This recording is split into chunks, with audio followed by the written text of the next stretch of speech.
My husband forgot to hang up the call with me, and I heard him telling someone, "Our marriage is awful, but I'm only with her because of her family's money." I didn't drop the phone. I didn't scream. I didn't breathe. I sat perfectly still on the edge of our bed, staring at the wall like it could give me an explanation. His voice came through the speaker again, careless and too honest. "Her dad's loaded, man. You think I'd still be in this if there wasn't a trust fund behind it?" The other voice laughed, low and muffled, like they were speaking over drinks. "So you're just gonna ride it out?" There was a pause. Then he said it, calmly, like he was proud of the math he'd done. 2 more years, maybe 3. Then I'll have enough to walk. She won't even see it coming. She's too comfortable. I ended the call. My hand didn't shake. That would come later. In that moment, I stared down at the screen like it had just delivered a death sentence. In a way, it had. Not of a person, but of a version of my life I thought was real. 3 years of marriage unraveled in seconds. Every late-night conversation, every laugh, every fight we'd smoothed over with apologies, now a rehearsed performance. I sat back, letting the weight of what I'd heard settle like dust in my lungs. The betrayal didn't come with screaming or crying. It came with silence. An eerie, hollow quiet where my heartbeat felt too loud. I opened the drawer where I kept our wedding photos. There was one we both loved. A candid of us laughing in the rain, soaked, ridiculous, alive. I used to think that moment was real. Now I wondered if he'd already been calculating then. If he'd seen the daughter of a successful businessman and not the person standing next to him. I remembered our engagement, how fast it moved, how he'd charmed my family. My dad, always cautious, had taken longer to warm up to him. But eventually, even he said, "He seems solid." I remembered how proud my mom was, saying, "You picked someone with good instincts." Had I? That night, I didn't sleep.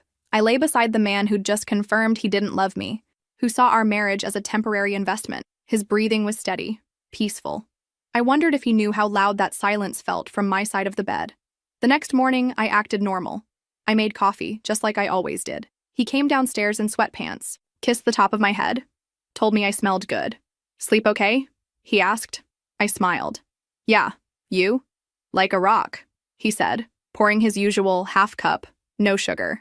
"You working from home today?" I nodded. "Just a few calls."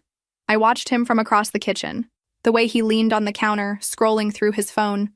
I noticed everything now. The way he glanced at our shared calendar, how he tapped on a notification and quickly swiped it away. I didn't ask what it was. I'd stopped wanting to know. When he left, I didn't cry. I opened my laptop and stared at a blank document. I was supposed to be reviewing contracts. Instead, I opened a note and wrote down what I heard on that call, word for word.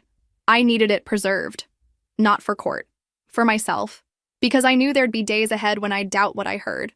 Question if I was overreacting, convince myself to stay. That note would remind me I wasn't crazy. That afternoon, I drove to my parents' house but didn't go inside. I sat in the car, engine off, staring at the front porch. I couldn't bring it to them. Not yet. My dad would ask for proof. My mom would blame herself. And I couldn't handle their pain on top of my own. I went back home before he did. Lit a candle. Put on soft music. Made dinner. When he walked in, he smiled like he always did. Said, "Smells amazing in here." Kissed my cheek. Told me he missed me. I smiled back. "I missed you too." That night, we ate together. He told me about a pitch meeting that went well. Said someone was interested in his startup idea. I asked questions. Played supportive. I knew he was hoping for a buy-in from my father eventually. That was always the unspoken goal. After dinner, he poured wine and turned on the fireplace. We watched a movie I didn't care about. He pulled me close. I let him. Not because I wanted to. Because I needed to map the routine. Every moment of intimacy. Every practiced move. I had to see it all clearly if I was going to unravel it. I went to bed before him. Told him I was tired. He said he'd be up soon. I stared at the ceiling again, letting his words echo. Too comfortable. She won't see it coming. I saw it. And I wouldn't stay comfortable for long. I saw it. And I wouldn't stay comfortable for long. The next morning, I woke before the alarm. It wasn't that I couldn't sleep. It was that I didn't want to. The bed felt foreign. His presence beside me, the rise and fall of his chest, his fingers slightly grazing my arm. These things used to anchor me. Now they made my skin itch. I slipped out quietly, showered in silence, and stared at my reflection for a long time. It was strange how ordinary I looked. No one would have guessed what I knew. No one would have suspected that Less than 48 hours ago, I'd overheard my husband calculating his exit strategy from the marriage he helped build. Not because it wasn't working, not because we'd grown apart, but because I came attached to money. In the kitchen, I started making coffee before realizing I didn't want any. I poured the water anyway. The motions grounded me. When he came downstairs, hair wet from his own shower, wearing the same navy sweatshirt he always did on work-from-home days, I kept my expression neutral. "You're up early," he said, yawning. "Didn't sleep great. Too much wine last night?" I smiled faintly. "Maybe." He kissed the top of my head. I flinched.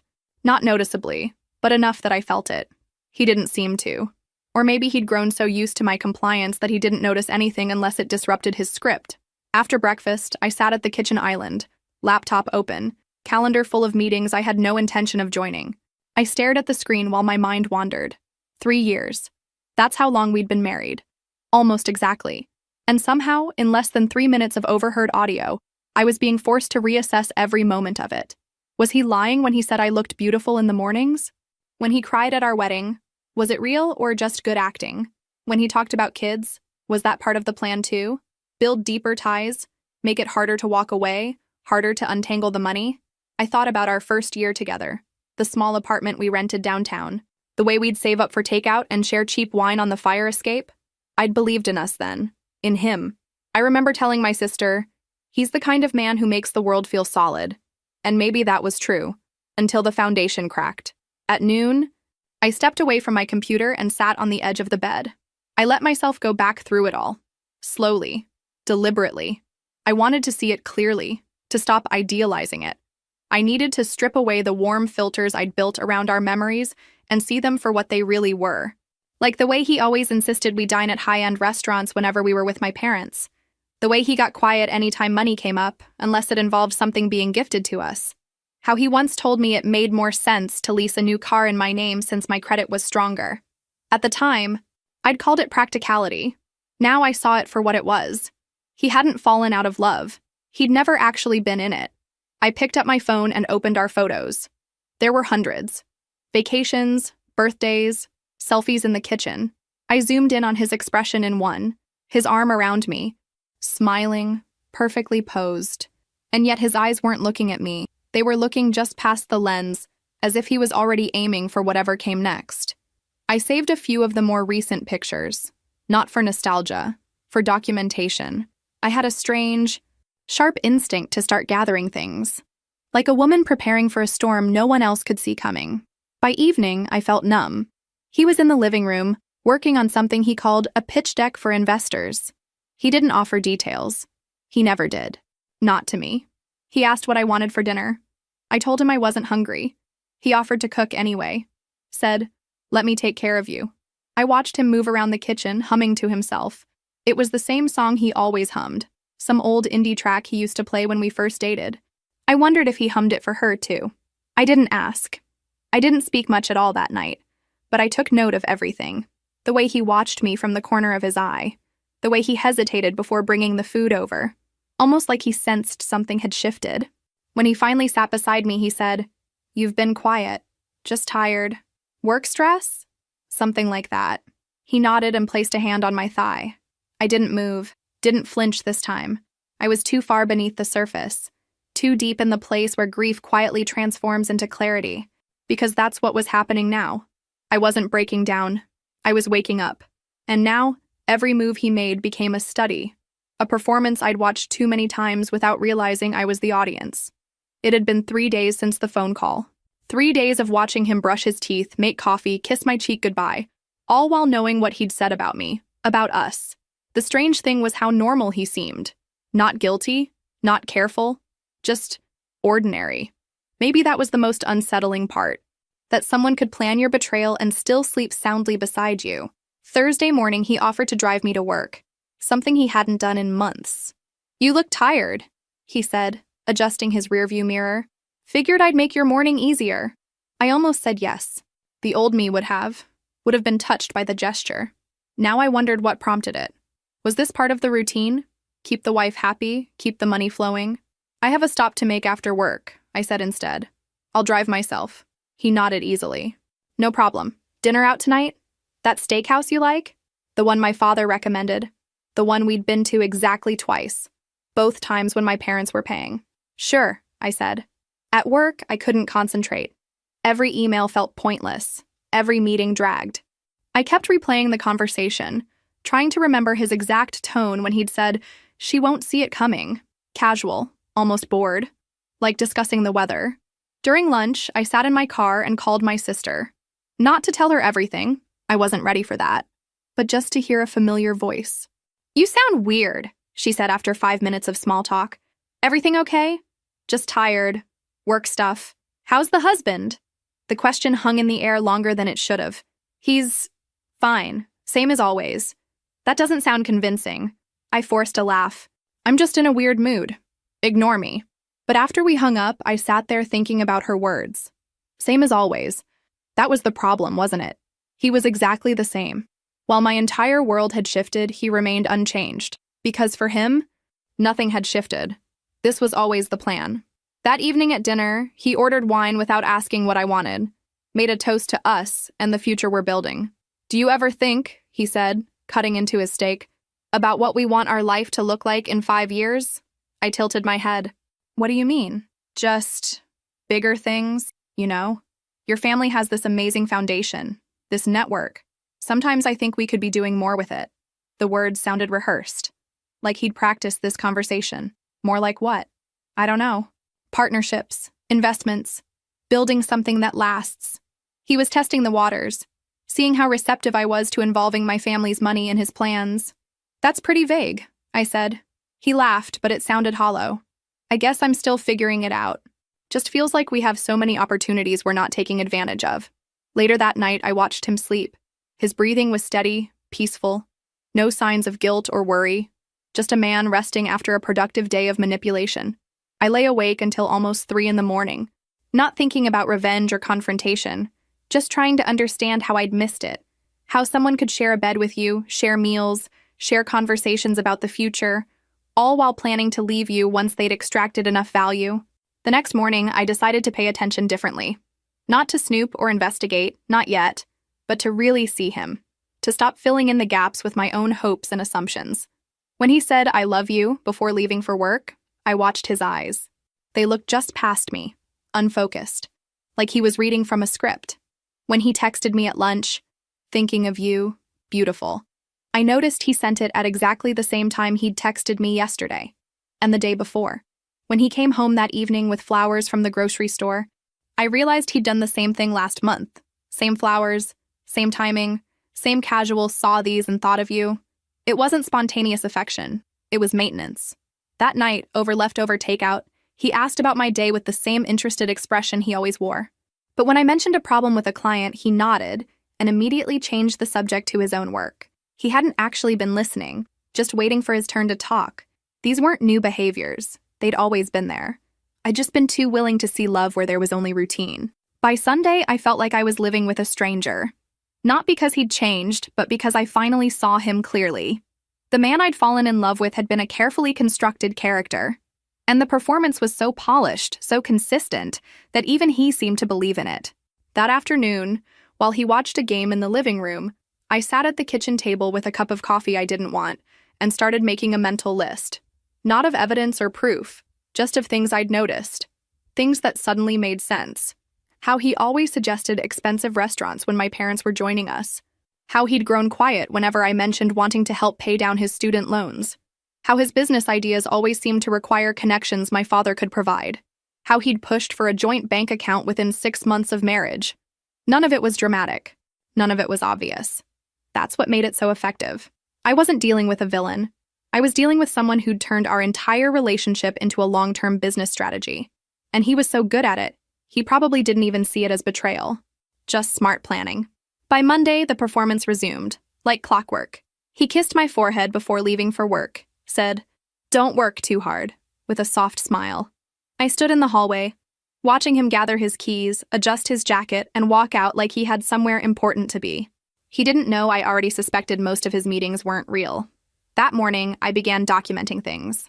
Not dramatic evidence, just details. I created a private note on my phone and titled it Observations. It wasn't meant to be legal or admissible. It was for me. to remind myself when I started doubting that none of this was in my head. Tuesday, 12:47 p.m. Thinking of you text. Same time as yesterday. Use joint card for online consultation service. $145, not discussed. Restaurant suggestion for next week. One my father mentioned during last family dinner. They weren't smoking guns. But together, they painted a picture. And I was learning to read it. I started paying attention to the finances, not by hacking passwords or digging through his files, but by watching habits. He always offered to pay for dinners when we were with friends, but used the joint card. He'd get vague when I brought up budgeting. And anytime I talked about scaling back on spending, he redirected the conversation. By Wednesday, I noticed something new. Panic. Barely beneath the surface. He came home early, which he never did midweek, and said he just wanted to spend time with me. I was polite, surprised, but not warm. He picked up on it. You seem off lately, he said, watching me too closely. Just tired. Is it work? Us? Mostly work. I smiled gently. Nothing you did. It wasn't entirely a lie. He hadn't done anything new. He was simply continuing what he'd been doing since the beginning. I had just started seeing it. That night, I made a subtle shift. I casually mentioned that my dad was changing some things in the family business. Restructuring, reallocating. I didn't elaborate. Just let it hang. He looked up from his drink. Is everything okay with him? Probably. He's just being careful lately. I watched the flash of concern in his eyes, masked quickly with a nod. He always thinks 10 steps ahead, he said. I gave a small smile. It runs in the family. The next day he asked if I wanted to go away for the weekend. Just us. Cabin up north. Somewhere quiet. I almost laughed. A sudden romantic getaway wasn't his style, not unless he needed something. Maybe next weekend, I said. I have a few things I need to take care of first. He didn't push.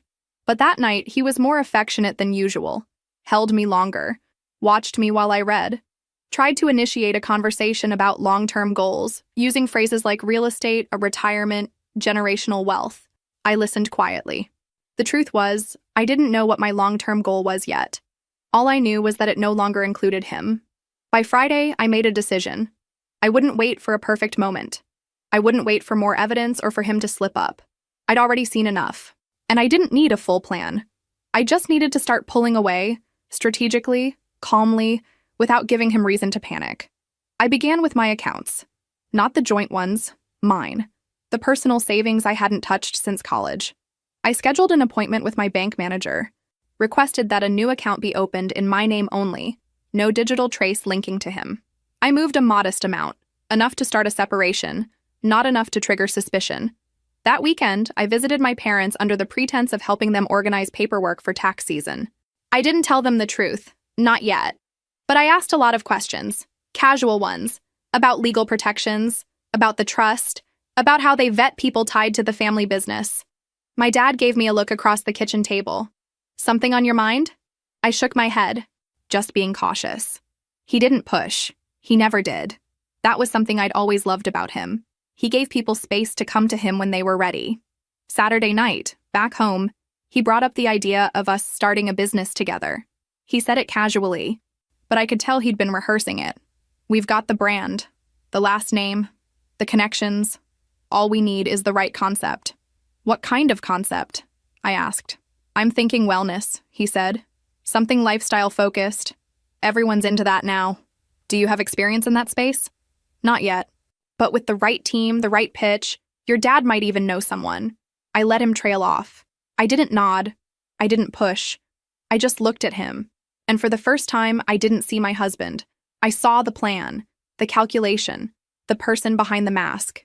And he was starting to sweat. It showed in small ways. He'd started checking his phone more often, even when we were talking, glancing at me when he thought I wasn't looking. The easy confidence from our early years had developed hairline cracks. Sunday morning, I mentioned that my family was going through a quiet financial reorganization. I said it while stirring my tea, not looking at him. Casual, measured. Is that serious? He asked immediately. Not really, I replied. Just tightening a few things. My dad's getting stricter about how assets are managed. He nodded slowly.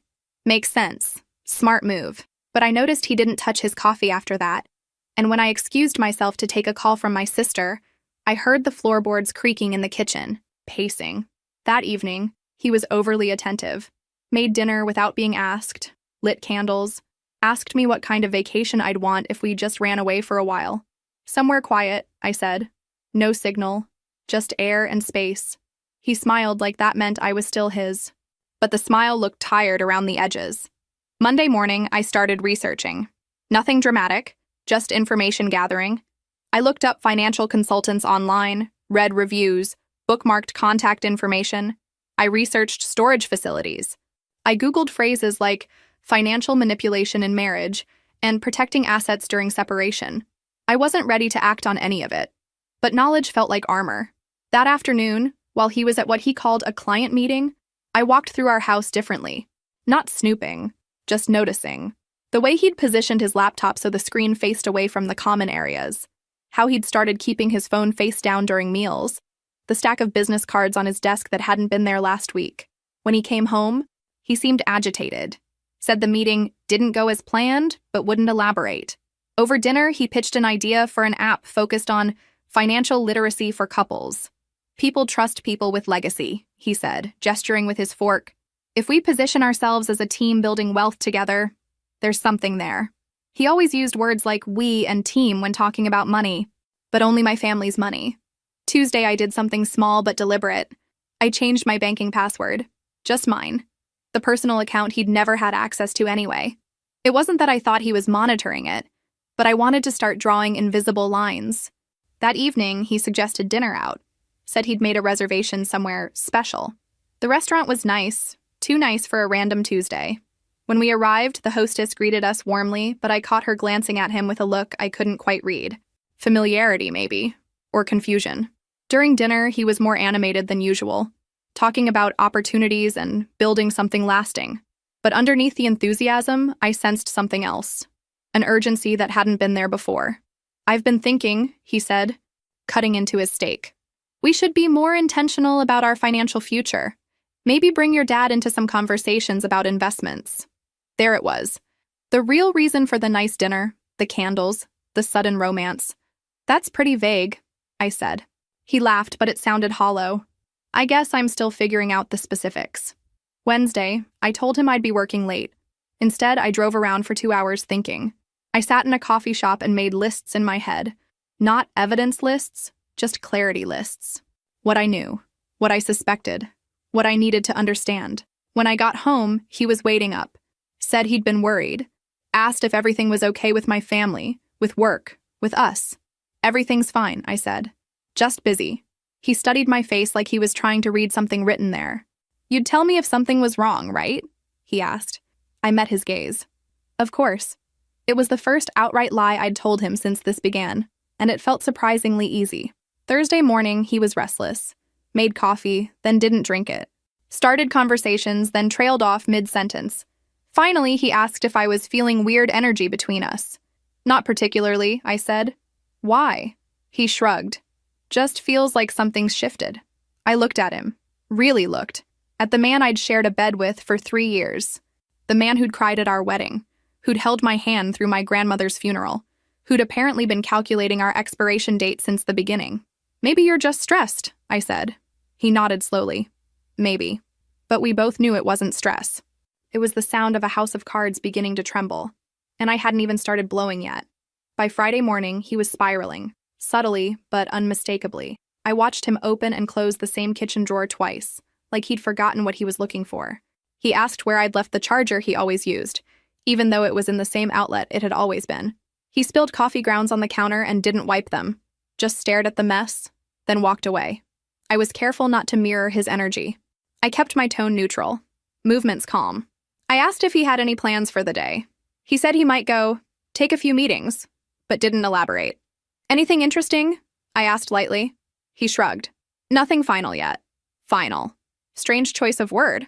After he left, I stood in the doorway for a while, letting the quiet settle. I hadn't said or done anything concrete yet.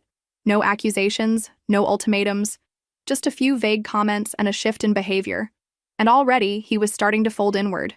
That afternoon, I withdrew $200 from my personal account. I didn't need the cash. I just wanted to see it in my wallet. Proof that not everything was shared, that not everything could be touched. When he got home, he brought flowers. Again. Same grocery store bouquet, same brand of wine he thought I liked. He set them on the counter and said, "Thought you could use something pretty after the week you've had." I thanked him, put the flowers in a vase, poured the wine, sat with him in the living room while he talked about an opportunity that had just come up, some contact he'd met through one of my father's colleagues. "Total coincidence," he said, eyes gleaming. "Didn't even know the guy was connected to your family until halfway through the conversation." Of course. "And now?" I asked. He smiled. "He's interested in hearing more. Wants to do coffee next week." I nodded. "Sounds promising. Think your dad would mind if I dropped his name? Just casually?" There it was again. The script. The layering. Say it lightly enough and maybe it won't sound like exploitation. "Depends on the context," I said. He laughed. "Right. Gotta be smart about it." I watched him sip his wine. His hands were steady again. Whatever nervous energy he'd carried in the morning had faded. He thought he was back in control, but I'd seen the shift, and I wasn't going to forget it. Saturday morning, he suggested brunch. I agreed. I wanted to see how far he'd take it, how much charm he could summon while standing on a sinking deck. At the restaurant, he was all smiles, flirting with the server just enough to appear confident, not inappropriate, telling me about the couple next to us. They've been arguing the whole time, you can tell. He always noticed other people's tension, never his own. Over coffee, he leaned forward and said, "I was thinking, maybe we should start fresh with a new joint account. Something just for investments, separate from household stuff." I tilted my head. "Why?" "Cleaner that way. Less overlap. Gives us both more clarity." He said it like he was doing me a favor, like he was offering transparency. "You don't think the one we have now works?" "It works," he said quickly. "I just think we're at a point where we should be more strategic." Strategic. Every word he used lately sounded like it came from a manual. That night, I started my own strategy. I backed up all financial documents I had access to, tax returns, loan records, the joint account history. I didn't dig into his devices. I didn't need to. The information he'd already given me voluntarily was enough. Sunday, he was restless again. Asked if I wanted to go for a drive. I said no. He paced, pretended to clean, checked his phone every 10 minutes, asked 3 times if I'd spoken to my parents recently. "Not since last week," I told him. "Why?" "No reason, just wondered if they'd said anything about that restructuring you mentioned." I shrugged. "Not really.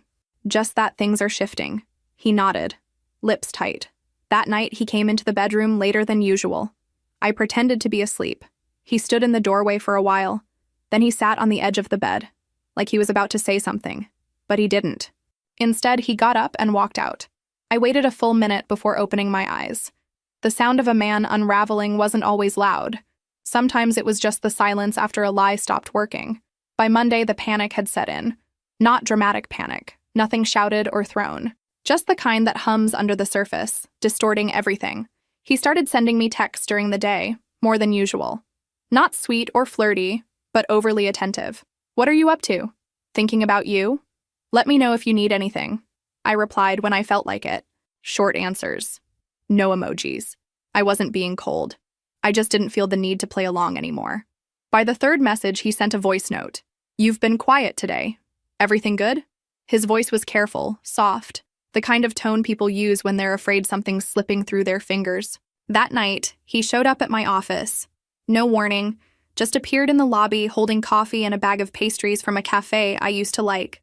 "Figured you could use a break," he said, trying to sound casual, but his eyes were scanning me, searching for clues. "Everything okay?" I asked. "Yeah, just missed you." I forced a smile. "Thanks for the coffee." He lingered longer than he should have, then kissed me goodbye. Not on the cheek or forehead, on the lips, deliberately, like he needed the staff to see it, like he needed witnesses. At home that evening, he cooked. Again. 3 nights in a row. He even bought candles I hadn't used in months. Tried to recreate a dinner we had years ago on a random rainy night. "Remember this?" he asked, pointing at the pasta. I nodded. "You added too much garlic that time." He smiled, but I saw the strain in it. After dinner, he brought up the idea of taking a few days off together. Just us. Disconnect from everything. Go somewhere quiet. He kept saying quiet like it was a promise. Or a solution. I said maybe. Then went upstairs. Alone. I watched his reflection in the hallway mirror as he stood by the sink, drying dishes with more force than necessary. By Wednesday, the flowers returned. This time, delivered to my office. Bigger, flashier. A handwritten note that read, "Just because you deserve the world." It didn't feel romantic. It felt like pressure. My coworker smiled when she saw them. "He's really putting in effort, huh?" I just nodded. The next morning, he asked if I wanted to look at properties. "Not to move now," he clarified. "Just to see what's out there. Dream a little." I asked why. He hesitated, then said, "It's good to have vision." But I saw it for what it was. He was trying to secure something, redirect the conversation to a future that depended on him. Thursday night, I tested something new. I mentioned, casually while scrolling through my phone, that my family might be scaling back on a few investments, that my dad was becoming more private, less inclined to discuss numbers. He didn't react right away. But later, I caught him standing in the hallway with his phone, whispering again. I didn't catch the words, but his tone was tight, urgent. Friday morning, he brought me breakfast in bed. He hadn't done that since our first year. He sat beside me, watched me eat like I might disappear. "I've been thinking," he said slowly. "We should talk more. Really talk. I feel like we've been drifting a little." I set the tray aside. "What do you want to talk about?" "Just everything. Us, our future, how we're doing." "How do you think we're doing?" He swallowed. "I don't know. Sometimes you seem far away." "Do I?" He reached for my hand. "I don't want to lose what we've built." I let him hold it. Let him say the things he thought would fix it. But I didn't return them. I just listened, because it wasn't about fixing anymore. It was about watching him realize he was losing. That night, he cried. It wasn't loud or messy, just a few silent tears while he sat on the couch, pretending to scroll through something on his phone. I didn't ask why. I didn't offer comfort. He didn't try to explain. He just wiped his face and kept pretending.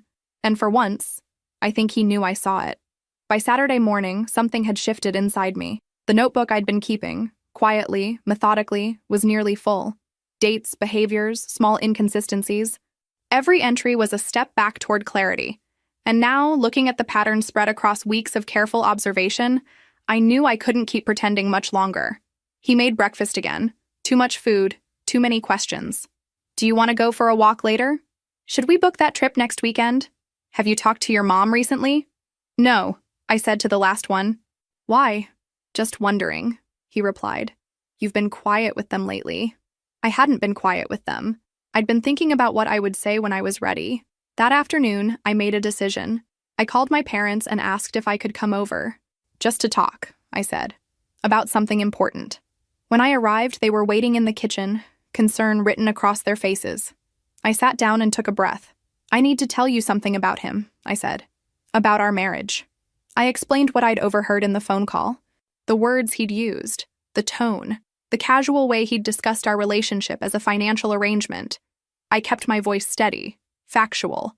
No tears, no anger, just the truth. My mother's hand went to her mouth. My father sat back in his chair, silent for a long moment. "How long have you known?" he asked finally. 2 weeks. "And you're certain about what you heard?" "Completely." He nodded slowly. "What do you want to do?" I appreciated that he didn't try to fix it or minimize it. He just asked what I needed. "I'm not sure yet," I said, "but I wanted you to know before I decide anything." My mother reached across the table and squeezed my hand.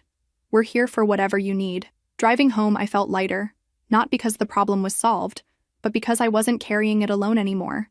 That evening, I suggested dinner out. I needed to test something, to see if he could still perform when I wasn't actively giving him the responses he was used to. He brightened immediately. "Really? Where do you want to go?" "Somewhere nice," I said. "Your choice." He chose the steakhouse. Of course. At dinner, he was animated, almost giddy, talking about plans for the summer, ideas for redecorating the guest room, a business concept he'd been refining. He ordered wine without asking what I wanted. Halfway through the meal, I decided to ask a simple question. "What would you do if my family's financial situation changed?" I asked casually, cutting into my salmon. He paused mid-chew. "What do you mean? If the trust were restructured, or if my dad decided to step back from certain investments? What would that mean for your plans?" He set down his fork. "Why are you asking?" "Just curious." He studied my face for a moment, then forced a smile. "It wouldn't change anything. I mean, yeah, some opportunities might look different, but that's not why I'm here." "No?" Of course not. He reached across the table for my hand. I'm here because I love you. I let him take my hand but didn't squeeze back. That's good to know, I said. But his eyes had changed. The easy confidence from earlier in the evening was gone, replaced by something more careful, more calculated. When we got home, he was quiet. He said he had some emails to catch up on and disappeared into his office. I could hear him on the phone later, voice low, door closed. I didn't try to listen. I didn't need to. I'd already seen enough. That night, I lay in bed while he worked late. I stared at the ceiling and thought about the conversation at dinner, how quickly his expression had shifted when I mentioned my family's money, how his first concern had been about opportunities rather than about my family's well-being. I thought about the phone call that had started all of this, the casual cruelty in his voice when he'd called our marriage awful, the laugh when he'd called me clueless, and I realized I'd been asking myself the wrong question. It wasn't whether I could forgive him. It was whether I wanted to spend another day pretending I didn't know who he really was. The answer was simple. I didn't. By Sunday afternoon, the decision had taken root. There was no big emotional climax, no moment of rage or screaming into a mirror, just a steady, cold clarity. I was done pretending. He suggested dinner again, this time at home. Said he wanted to cook for me, something special. Just us, he said. No distractions. I said yes. He spent the afternoon marinating chicken, chopping herbs like he was auditioning for some glossy version of himself. He lit candles, set the table with folded napkins and the wine glasses we only used when my parents visited. You look beautiful, he said when I came downstairs. I said thank you. He served the food with a flourish, made a toast to new beginnings. I raised my glass but didn't drink. We talked about nothing. Weather, a neighbor's new car, a friend from college he ran into last week. I let him guide the conversation, let him spin the illusion a little longer. Then, while he was clearing the plates, I said, I want to talk about the call. He froze with his back to me, his hands still, gripping the edge of the sink. What call? I waited until he turned around, his face carefully blank. The one you forgot to hang up. His mouth opened, then closed. He began. I heard everything, I said calmly. Every word. He looked at the floor, then at me. It wasn't what you think. You said our marriage was awful. I was venting. Having a bad day. You said you're only with me because of my family's money. I was being stupid, I didn't mean it. You know how guys talk when they're frustrated. You called me clueless. His jaw clenched. It was a joke, a bad one. I was angry about something else. You said I'd never see it coming. The silence stretched between us. He sat down across from me, leaning forward. Look, I've made mistakes. I've gotten comfortable with your family's generosity. Maybe I've taken advantage of that. But that doesn't mean I don't love you. Doesn't it? No, he said firmly. I married you because I love you. Everything else is just circumstantial. I studied his face, the earnest expression he was trying so hard to maintain. When we first met, I said slowly, how long did it take you to ask about my family? He blinked. What do you mean? First date? Second date. When did you bring up what my father did for work? I don't remember exactly. Second date, I said. Over coffee. You asked what my parents did, and when I told you about the business, you got very interested. Started asking follow-up questions. That's normal. People ask about families. You researched my father before our third date. I remember because you mentioned an article about him that had just been published. One you couldn't have found unless you were looking. His face flushed slightly. I was interested in your life. That's what people do when they're dating. Is it? He stood up, agitated now. You're twisting everything, making it sound calculated when it wasn't. Then explain the pattern. What pattern? The way you always suggest expensive places when my parents are paying. The way you get quiet when I mention budgeting our own money. The way every business idea you have involves my father's connections. Those are just practical considerations. For who? He ran his hands through his hair. You're being unfair. You're taking normal relationship dynamics and making them sound sinister. Normal? Yes, normal. Couples leverage each other's strengths. They build on what each person brings to the table. And what do I bring? He hesitated, just for a moment. You bring yourself, your intelligence, your kindness, my family's money. That's not what I was going to say. But it's what you were thinking. He sank back into his chair, looking suddenly exhausted. I don't know how to convince you. You can't, I said quietly. Because I heard what you really think, in your own words. When you thought no one was listening, he was quiet for a long time. Then, what happens now? I think you should stay somewhere else for a while. For how long? I don't know yet. He nodded slowly, like he'd been expecting this. And us? There is no us. Not anymore. He looked at me across the flickering candles, the carefully prepared dinner now cold between us. I never meant for you to get hurt, he said. I know, I replied. You never meant for me to find out. When I went upstairs, I could hear him moving around the kitchen, cleaning up, putting away the fantasy dinner that was supposed to fix things. I sat on the bed in the dark, listening to the quiet sounds of a man finally understanding that some lies are too big to survive discovery. He hadn't apologized for deceiving me, only for getting caught. He left the next morning, no suitcase, just a backpack and his laptop. Said he'd figure something out, said it wasn't permanent. I just want to give you space, he added, standing in the doorway like he was still waiting for permission to come back. I didn't say anything. After the door closed, I locked it behind him. Not dramatically, just a quiet turn of the bolt. Then I stood in the hallway for a long time, listening to the silence. He texted twice that afternoon. I'm sorry. I still love you. I didn't reply. By evening, the messages escalated. Can we talk? I can explain better in person. You're shutting me out, and that's not fair. It wasn't anger yet, just desperation dressed as sincerity. The next day, a flower delivery arrived. White roses, a note tucked inside, still hoping for us. They went straight into the trash. He started calling after that. I didn't block him, yet. I wanted to hear what he'd say when I didn't answer. Voicemails piled up, calm at first, then emotional. One ended with, I can't sleep. I keep thinking about what we had. Another, I made mistakes, but we can fix them. I'm willing to do whatever it takes. On Thursday, he left a letter in the mailbox. 4 pages, handwritten, his version of a confession. He said he was lost when we met, that he admired my strength, my ambition, that it intimidated him, that it also drew him in. He wrote about his failures, career setbacks, insecurities he never shared, how he felt less than around my family. He didn't mention money until the last paragraph. Maybe I leaned on your family too much. Maybe I thought it would be easier with their help, but I never loved you less because of it. That was the closest he got to admitting anything. No acknowledgement of the lies, of the plan, of the conversation he never expected me to hear. Just soft phrasing and emotional framing. As if the real betrayal was me not understanding him. He ended the letter with, let me prove myself to you. Let me show you who I really am. I folded the pages neatly and placed them in the back of the drawer with everything else. Because I already knew who he really was. And no performance now could change it. On Friday, he called my mother. I don't know what he said, but she texted me afterward. He reached out. Just wanted you to know. I didn't engage. Then, later that night, he called again. I let it ring. Then he sent a voice note. I keep thinking about Nashville, he said. That weekend we got caught in the storm and ended up staying in that little motel. You were so cold, and I gave you my jacket. You fell asleep on my shoulder. That wasn't fake.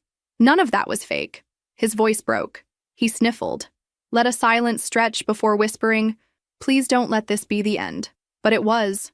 Because those memories he kept referencing, those flashes of tenderness, weren't lies. That was the most painful part. They were real moments offered by a man who never intended to stay unless it paid off.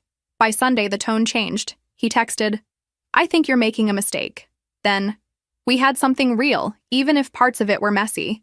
Then finally, you're going to regret this when the anger wears off. There it was. The pivot, from remorse to blame. I didn't respond. I just forwarded the messages to my lawyer. We were already in the process. Slow, quiet, legal, not public yet. But the groundwork was there. My parents had been measured and calm throughout. My father sent one message after reviewing the paperwork. Proud of how you're handling this. Let us know if you need anything else. I didn't need anything. Not from them. Not from him. What I needed now was silence. Space. Time to remember how it felt to breathe without being observed. He tried one last time the following Tuesday. Showed up at my office. The receptionist buzzed my desk. There's someone here asking to speak with you. I looked up from my monitor. Tell him I'm in a meeting. I didn't need to see his face. He'd already shown me everything. The papers were served on a Wednesday. There was no announcement, no dramatic handoff. Just a courier with a neutral expression, handing over an envelope with my name and his. I knew he'd be at the apartment he was staying in, one he'd borrowed from a friend while giving me space. I waited. That night, he didn't text, didn't call. The silence felt different this time, less calculated, more like retreat. Thursday morning, my lawyer called. "He's lawyered up," she said. "Standard firm. Nothing aggressive so far." "What did he say?"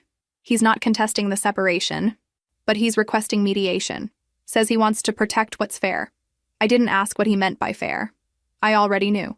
That afternoon, I sat in a conference room while my attorney went over a list of items he was requesting clarity on: joint account balances, shared property, business-related contributions, no mention of love, of reconciliation, of fixing anything. Just numbers. "He's trying to walk away with what he thinks he's entitled to," my lawyer said. "You ready for this?" "Yes," I said, "but I want everything documented." And so we documented. The joint account showed irregular withdrawals going back almost 6 months, transfers to a second personal account we hadn't previously known about. Small amounts at first, then larger ones. Patterns of movement, attempts to hide. One of the transfers had been labeled consulting support, but the company it referenced didn't exist. Another had gone directly to a private account linked to a woman's name I didn't recognize, but my lawyer did some digging. College girlfriend, still in the same state, recently unemployed, and he'd sent her money. Not once, not twice, 7 times. Amounts ranging from 300 to a little over 1,000, always spaced weeks apart. "That's not charity," my lawyer said. "That's maintenance." We included it all: the fake business names, the mismatched expense reports, the sudden surge of interest in financial literacy startups that seemed to exist only on paper. My lawyer raised a brow. "He's either very sloppy or very confident you wouldn't notice." "Both," I said. When he finally responded through his legal team, the tone had shifted again. He wasn't denying the transactions, just contextualizing them. He claimed he'd supported me emotionally, that our lifestyle had been mutually agreed upon, that any financial benefits he received were incidental, not manipulative. But the documents told another story.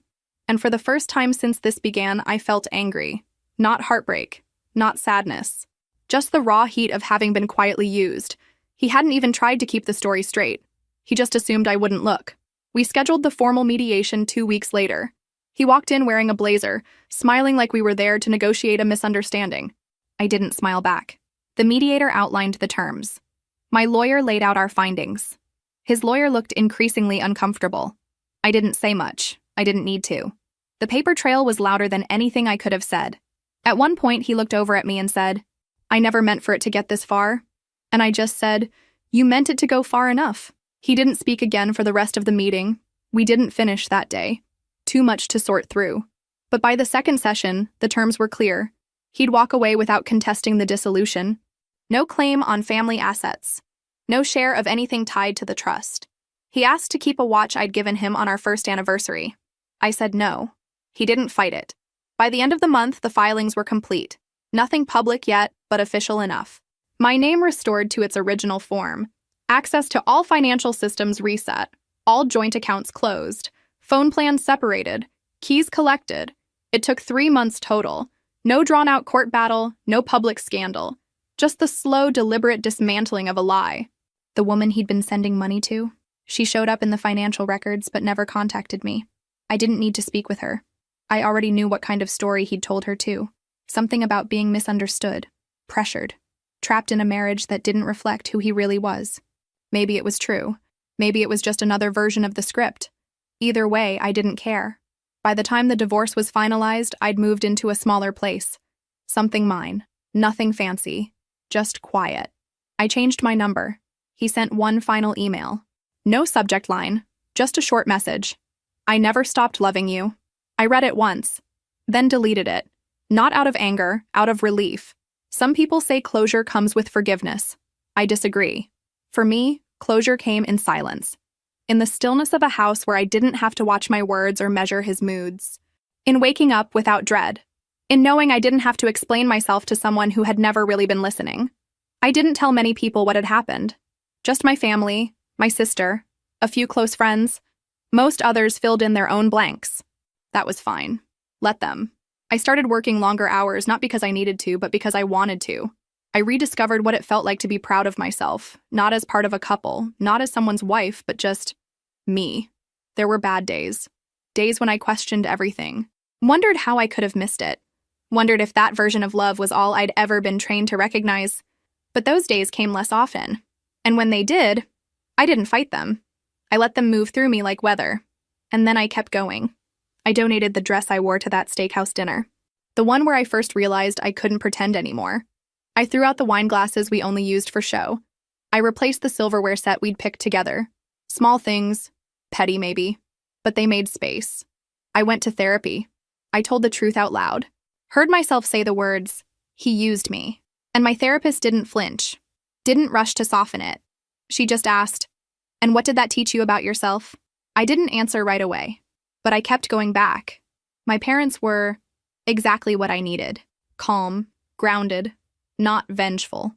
My father never once said, "I told you so." He just helped me get the documents in order, gave me a quiet nod when everything was finalized. My mother cried once, quietly, over coffee. "You deserved better," she said. "I know," I replied. And I did. As for him, he disappeared the way people like him do, quietly, with dignity rehearsed for an audience that no longer existed. Last I heard, he moved to another city, tried starting a new consultancy, rebranded himself online. Same smile, different captions. One of my old college friends messaged me. "Isn't this your ex?" she asked, sending me a link to his new website. I didn't open it. I just replied, "Not anymore. I don't know who he's dating now. I don't want to know. But I can imagine the script, the charm, the part where he presents himself as someone who almost had it all, if not for some cruel misunderstanding. I don't need to warn anyone. Life has a way of catching up with people like him. And anyway, he's not my responsibility anymore. I've built a life that no longer circles around someone else's ambition. I wake up, make my own coffee, take walks just because I want to.